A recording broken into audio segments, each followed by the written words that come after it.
ধর এখন আমরা জাস্ট এই যে এটা দেখছেন, এটা এভাবে লাইনে দিব। হ্যাঁ, এই যে এবার এটা নিয়ে আসেন, ওইটা নিয়ে আসেন আন্টি। এই যে এটা এদিকে ধরেন, এই যে এটা দেখতেছেন 30.5 ডিগ্রি। ওকে, এটা যখন 37.6 হয়ে যাবে তখন বাল্ব অটোমেটিক বন্ধ হয়ে যাবে।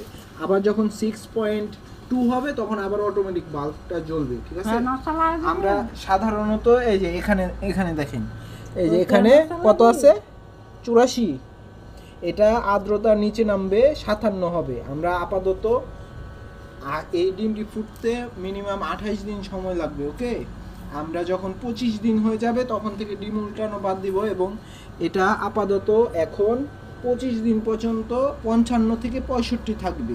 এরপরে যখন ডিম ফোটার সময় হবে আর কি 4-5 দিন হবে, তখন আমরা এখানে একটা পানির পাত্র দিব, দিয়ে এটা করব হচ্ছে পানির পাত্র দিয়ে এই আর্দ্রতাটা বাড়াবো।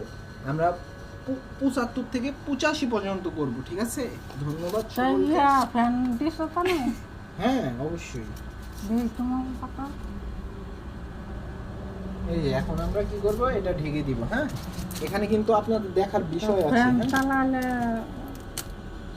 সরেন। আমরা আপনাদেরকে আবার 28 দিন পর দেখাবো। নো, এটা প্রতিদিনই খুলতে হবে।